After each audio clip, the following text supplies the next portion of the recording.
Hi hello അസ്സാം വലൈക്കും. ഇന്ന് ഞാനിതാ വന്നത് ഇനി ചിക്കൻ പൊരിക്കുമ്പോൾ നമ്മളെ കയ്യിൽ കോൺഫ്ലവറോ അരിപ്പൊടിയോ ഒന്നുമില്ലെങ്കിലും ഇതുപോലെ പുട്ടുംപൊടി ഉണ്ടെങ്കിൽ വളരെ ക്രിസ്പി ആയിട്ട് ഉണ്ടാക്കിയെടുക്കാൻ പറ്റും നല്ലൊരു അടിപൊളി ചിക്കൻ ഫ്രൈയുടെ റെസിപ്പി ആയിട്ടാണ് കേട്ടോ. ഈ റെസിപ്പി എല്ലാവർക്കും ഇഷ്ടപ്പെടും, വളരെ എളുപ്പത്തിൽ ഉണ്ടാക്കാൻ കഴിയുകയും ചെയ്യും. അപ്പം ഇങ്ങനെ ഈ റെസിപ്പി ഉണ്ടാക്കുന്നതെന്ന് കണ്ടു നോക്കിയാലോ.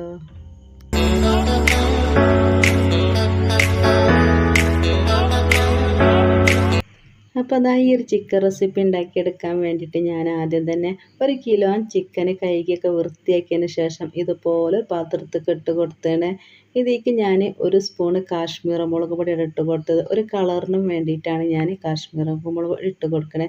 നിങ്ങളെ കയ്യിൽ സാധാ മുളക് പൊടി ഉണ്ടെങ്കിൽ അതിട്ട് കൊടുത്താലും മതി കേട്ടോ. പിന്നെ കുറച്ച് ഫുഡ് കളർ വേണമെങ്കിൽ ഒഴിച്ച് കൊടുത്താൽ മതി. ഇതിലേക്ക് ഞാനിതാ ഒരു 3.5 സ്പൂണ് പുട്ടും പൊടിയുടെ ചേർത്ത് കൊടുക്കണേ.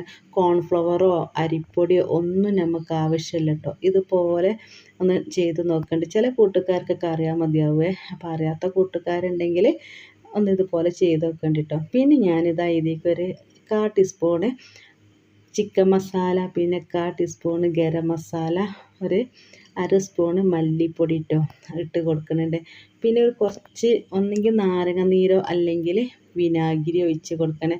ആവശ്യത്തിന് ഉപ്പും കൂടി ഒഴിച്ച് ഇതിലേക്ക് ഇട്ട് കൊടുത്തതിന് ശേഷം ഇനി നല്ലോണം അങ്ങോട്ട് ഇളക്കി കൊടുക്കുക കേട്ടോ.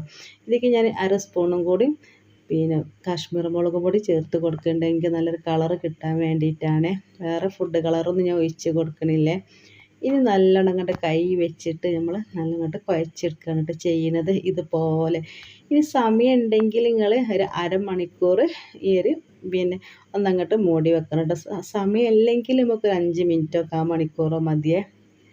ഈ സമയത്തിൻ്റെ കൂട്ടുകാരോട് പറയാനുള്ളത്, എൻ്റെ വീഡിയോ കണ്ടെങ്കിൽ ഇഷ്ടപ്പെടുകയാണെങ്കിൽ ലൈക്ക് തരാൻ മറക്കരുത്. പുതിയ കൂട്ടുകാർ കാണുന്നുണ്ടെങ്കിൽ സബ്സ്ക്രൈബ് ചെയ്യാനും മറക്കരുത്. അങ്ങനെ ഞാനൊരു അരമണിക്കൂർ ഇതുപോലെ മൂടി വെച്ചതിന് ശേഷം അരമണിക്കൂറിന് ശേഷമാട്ടോ ഞാൻ തുറന്നിട്ട് ഇതൊന്നങ്ങോട്ട് ഫ്രൈ ചെയ്തെടുക്കാൻ പോണത്. നല്ല അടിപൊളി ടേസ്റ്റുള്ള നല്ലൊരു ഫ്രൈ ആണ്. ഇങ്ങനെ നമ്മൾ ഫ്രൈ ആക്കി എടുക്കുകയാണെങ്കിൽ എത്ര സമയം വെച്ചാലും ആ ഒരു ക്രിസ്പി നഷ്ടപ്പെടില്ല കേട്ടോ. പിന്നെ അധികമായിട്ട് എണ്ണ പിന്നെ കുടിക്കില്ല. പിന്നെ ഞാൻ ഇങ്ങനെ അലൂമിനിയം ചട്ടിയിലൊക്കെ ആയാലും ആ ഒരു ചട്ടിയിൽ പിടിക്കുക അങ്ങനെ ഒന്നും ചെയ്യലേ. അപ്പോൾ എല്ലാവരും ഇതുപോലെ ഒന്ന് ഉണ്ടാക്കി നോക്കണേ. അപ്പോൾ അത് ഫ്രൈ എടുക്കാൻ വേണ്ടിയിട്ട് ഞാനിതാ ഒരു അലൂമിനിയം ചട്ടി എടുത്തത്. അതിലേക്ക് കുറച്ച് നല്ല ഓയിൽ ഒഴിച്ച് കൊടുത്തതിന് ശേഷം നല്ലോണം ചൂടാവണം കേട്ടോ. ചൂടായതിന് ശേഷമായിട്ട് നമ്മൾ ഈ ചിക്കൻ ഇതിലേക്ക് ഇട്ട് കൊടുക്കേണ്ടത്. അങ്ങനെ ഞാനിതാ ഇതിലേക്ക് ഓരോന്നോരോന്നിങ്ങനെ ഇട്ട് കൊടുക്കുന്നുണ്ട്. പനി ആയതുകൊണ്ട് ശബ്ദത്തിന് ചെറിയൊരു മാറ്റം ഉണ്ട് കേട്ടോ. അപ്പോൾ എല്ലാവരും തെറ്റുണ്ടെങ്കിൽ ക്ഷമിക്കണേ. അങ്ങനെ ഞാനിതാ ഓരോ ചിക്കൻ കഷ്ണം ഇതുപോലെ ഇട്ട് കൊടുത്തതിന് ശേഷം ഒരു 2-3 മിനിറ്റ് നേരം കഴിഞ്ഞതിന് ശേഷം ഇങ്ങനെ മറിച്ചിട്ട് കൊടുക്കാം കേട്ടോ. ഏകദേശം ഒരു 3-4 പ്രാവശ്യം നമ്മൾ അങ്ങോട്ടും ഇങ്ങോട്ടും ഇങ്ങനെ മറിച്ചിട്ട് കൊടുക്കണേ. ഇതുപോലെ മറിച്ചിട്ട് കൊടുത്തതിന് ശേഷം കളർ ഇങ്ങനെ മാറി വരുമല്ലോ, ഇതിനുള്ളൊക്കെ വേവണം കേട്ടോ. ആ ഒരു സമയത്താണ് ഞാൻ ഓരോന്നിങ്ങനെ എടുത്തിങ്ങോട്ട് മാറ്റി വെക്കുന്നത്. അങ്ങനെ ഇനി ഇതിലേക്ക് ഞാൻ കുറച്ച് വെളുത്തുള്ളി കരിവേപ്പിൻ്റെ ഇലയൊക്കെ ഇട്ട് കൊടുക്കുന്നുണ്ട് കേട്ടോ. വെളുത്തുള്ളി നമ്മൾ തോലൊന്നും ഒഴിവാക്കിയിട്ടില്ലെങ്കിലും അതുപോലെ തന്നെ കുത്തിയായിട്ട് ഇങ്ങോട്ട് ഇട്ട് കൊടുത്താൽ മതി. നമ്മൾ പിന്നെ കായം അങ്ങനെ ചെയ്യട്ടോ. പക്ഷെ ഞാൻ അധികം ചെയ്യൽ ഇങ്ങനെയാണ് ടേസ്റ്റ്. നമുക്ക് ഈ ഒരു ചിക്കൻ മിക്കൊക്കെ ആ ഒരു വെളുത്തുള്ളി പിടിക്കാനൊക്കെ ഭയങ്കര ടേസ്റ്റ് തോന്നി. ഇതുപോലെ തന്നെയാണ് ആ തോലോട് കൂടി തന്നെയാണ് കേട്ടോ ഞാൻ കുത്തി ഇതിക്കിടുന്നത്. ഇങ്ങോട്ട് ഇതൊക്കെ കളറ് മാറി വരണേ. ഇങ്ങോട്ടൊരു സ്പൂണ് വെച്ചിട്ട് ഒന്നായിട്ട് അങ്ങോട്ട് ഇളക്കി കൊടുക്കുക. അപ്പോൾ ഈ ഒരു ചിക്കന് ഏകദേശം 3/4 ഭാഗം വെന്ത് കഴിഞ്ഞതിന് ശേഷമാട്ടോ നമ്മളിത് ഇട്ട് കൊടുക്കേണ്ടത്. അല്ലെങ്കിൽ വെളുത്തുള്ളിയൊക്കെ കരിഞ്ഞു പോകാൻ സാധ്യത ഉണ്ട്.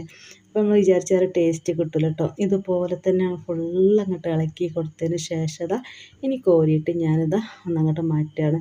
ഇനി ഒരു ചട്ടിയിൽ പിടിക്കുക അങ്ങനത്തെ ഒന്നുമില്ല കേട്ടോ. അലുമിനിയം ചട്ടിയിലൊക്കെ നമ്മൾ ചിക്കൻ പൊരിക്കുകയാണെങ്കിൽ എന്തായാലും പിടിക്കാൻ സാധ്യത ഉണ്ടല്ലോ. ഈ ഒരു പുട്ടും പൊടി ഇട്ട് കൊടുത്തിട്ടാണ് പിടിക്കാത്തത്. അപ്പോൾ എല്ലാവരും ഒരു വട്ടെങ്കിലും ഇതുപോലെ ഒന്ന് ട്രൈ ചെയ്ത് നോക്കണേ. പിന്നെ എണ്ണ അധികം കുടിക്കുക അതൊന്നുമില്ലേ. അങ്ങനെ ഫസ്റ്റിലെ റൗണ്ട് ഇതുപോലെ ഇങ്ങോട്ട് ഈ ഒരു പിന്നെ ചിക്കനൊക്കെ ഇങ്ങോട്ട് ഒരു എണ്ണയിൽ നിന്ന് മാറ്റിയാണ്. ഇനി രണ്ടാമത്തെ റൗണ്ടും ഞാൻ ഇതിലേക്ക് ഇട്ട് കൊടുക്കാൻ പോവാണ്. ഈ ഒരു സമയത്ത് നമ്മൾ തീ കൂട്ടി തന്നെ കൊടുക്കണം കേട്ടോ. തീ കൂട്ടി കൊടുത്താൽ നമുക്ക് ആ ഒരു പെട്ടെന്നൊക്കെ ഒരു നെരിച്ചിലോട് കൂടി തന്നെ കിട്ടുള്ളൂ. 2-3 പ്രാവശ്യം ഇങ്ങനെ മറിച്ചിട്ട് കൊടുത്താൽ മതി. ഇതിലേക്ക് ഞാനിതാ വെളുത്തുള്ളിയും ഈ ഒരു പിന്നെ കരിവേപ്പിൻ്റെ ഇലയൊക്കെ ഇട്ട് കൊടുക്കുന്നുണ്ട്. ഇനി ഇഞ്ചി നിങ്ങളെ കയ്യിലുണ്ടെങ്കിൽ വളരെ നൈസാക്കിയിട്ട് ഇങ്ങനെ അരിഞ്ഞിട്ട് ഇട്ട് കൊടുക്കുക കേട്ടോ, നല്ല ടേസ്റ്റ് കൊടുക്കുക.